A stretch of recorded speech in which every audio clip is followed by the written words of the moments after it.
Hello, this time I'll try a few level 3 questions on AC Kirchhoff's laws. First question. This is fairly straightforward. We've got 3 voltage sources and 1 voltmeter. The voltage sources are all in the same direction with the plus at the top. The voltmeter, however, is in the opposite direction in that it's measuring the voltage between this point here and this point here above it.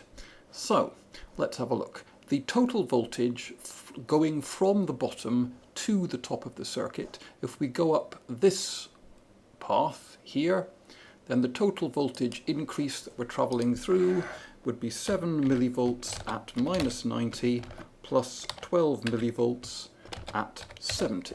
And I can't use complex maths at this level. Let's do on a bit of paper. The total voltage between here and here is going to be 7 millivolts at minus 90 plus 12 millivolts at 70. And if I subtract this voltage here, so minus 15 millivolts at minus 130, that should get us to the voltage across the voltmeter from there to there. The voltmeter is, however, wired up the other way round with the positives terminal here and the negative terminal there. So this sum here will actually give us minus the voltage that we're trying to measure. Right, therefore, the voltage that we're trying to measure is 7 millivolts at plus 90 degrees. That's the same thing as minus 7 millivolts at minus 90 degrees. I'm just multiplying every term in this equation by minus 1. And this would be plus 12 millivolts at, minus 12 millivolts at 70 degrees.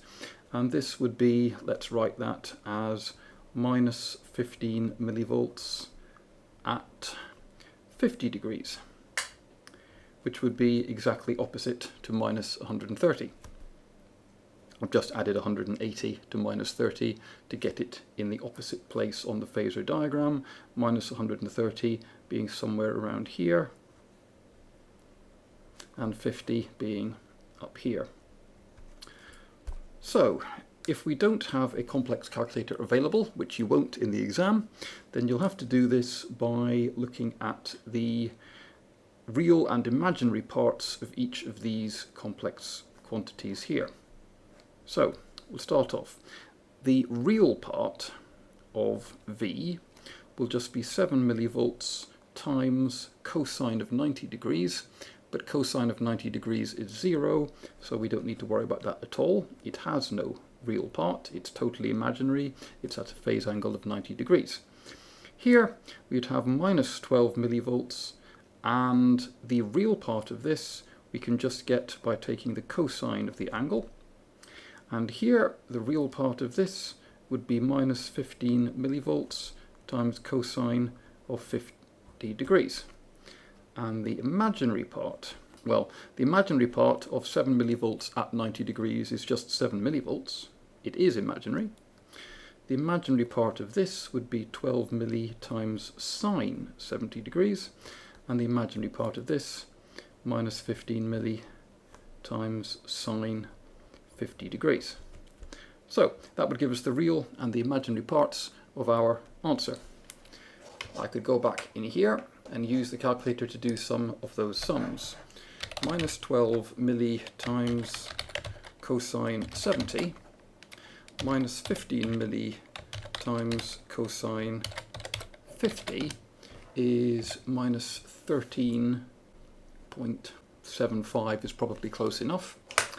And 7 minus 7 milli minus 12 milli times sine 70 minus 15 milli times sine of 50 would be minus 15.77 milli.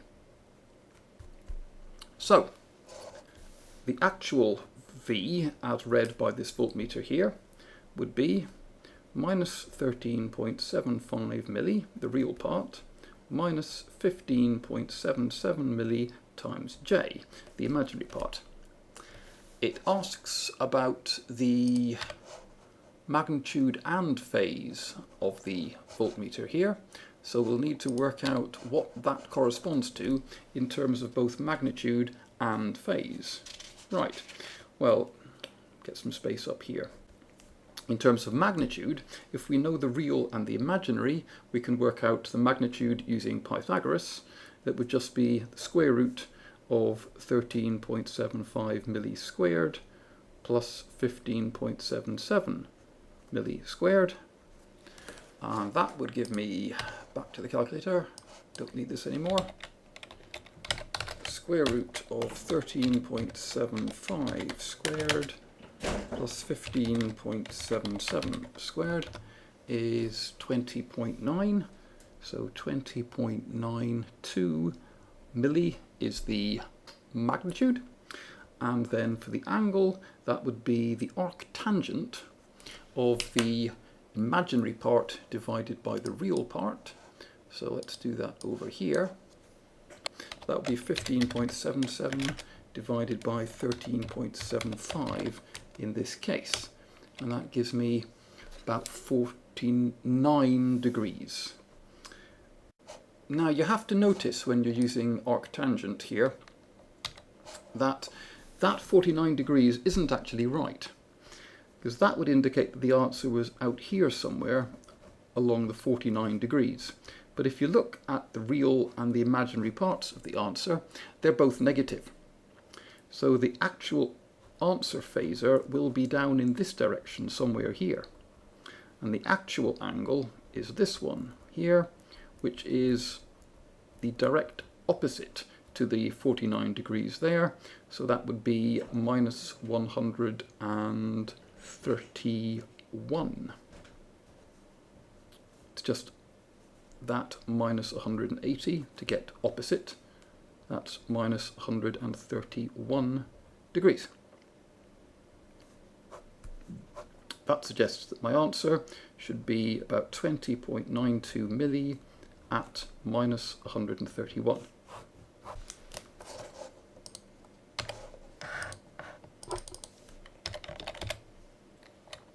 Let's try it.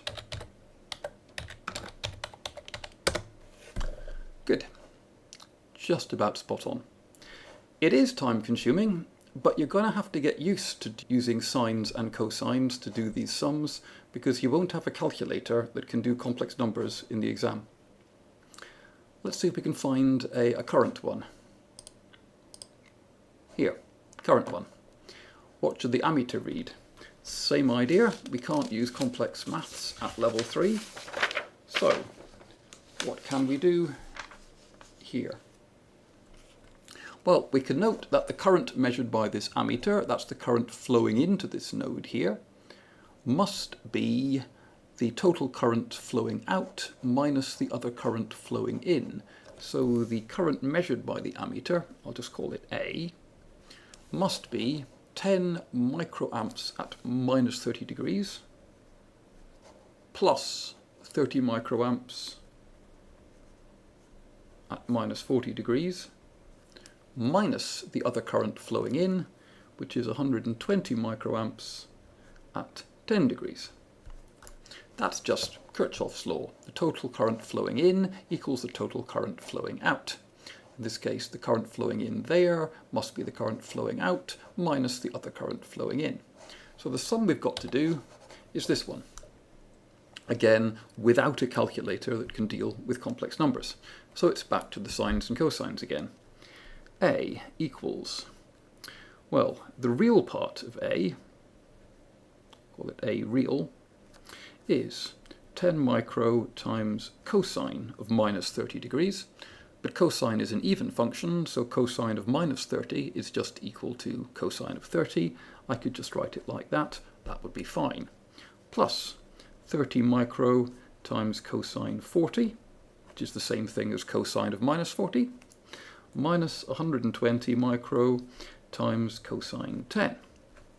And A imaginary, same idea, except with sines, but sine is a odd function, so if I was going to write this as sine 30, I'd have to put a minus sign in there. I won't bother with that complication, I'll just write the minus in there. plus 30 micro times sine of minus 40 minus 120 times sine of 10. Right, need to work those out. So, back to the calculator. First one, I won't bother with micros, let's just do it in units of microamps. That'll be 10 times cosine of 30 plus 30 times cosine of 40 minus 120 times cosine of 10 is, that's the real part of the unknown current there is minus 86.5 micro. That's probably close enough. The imaginary part, same thing, except it's sines rather than cosines. Let's just copy that over here. Write sine in there, and now we have to be careful with the minus signs because sine is an odd function. Minus 120 micro times sine of 10, and that gives us minus 45.12 or 45.1, probably close enough.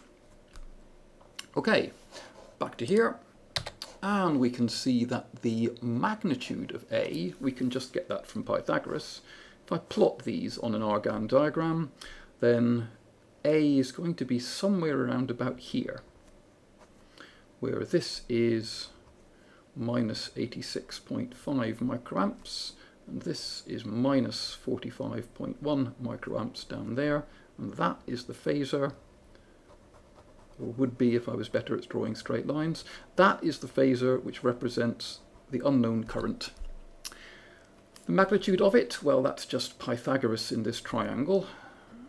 A mag is just the square root of 86.5 squared plus 45.1 squared. And the angle, a phase, I can get from the arctangent of 45.1 divided by 86.5, except note that again that arctangent sum would give me this angle here, and I would have to subtract 180 degrees from it to get the real angle, which is that way. It's because I don't have a tan2 function. A lot of programming languages give you an tan2 function, which can do a 4-quadrant arctangent. Most pocket calculators cannot. The calculator in the application cannot do that yet either. So let's work out these two things. First of all, the amplitude, square root of 86.5 squared plus 45.1 squared would give you 97.55 microamps, and the angle is arctangent of 45.1 divided by 86.5 gives you 27.5 degrees, but of course we would need to subtract 180 from that to get minus 152.5 degrees. Will be close enough because we're dealing with two negative components, a negative real and a negative imaginary, so the phasor is in this direction, the opposite direction from the 27.5 degrees that comes out here. So the answer, 97.6, be close enough, at minus 153. Should be near enough. Let's give it a try. 97.6 microamps at minus 153. Great. Again, it's time consuming, but if you just follow the procedure, write everything out, do the sines and the cosines to get the real and the imaginary components, work out the real and imaginary components of resultant, the final answer, and then convert back into magnitude and phase, you should be able to be reasonably competent at these.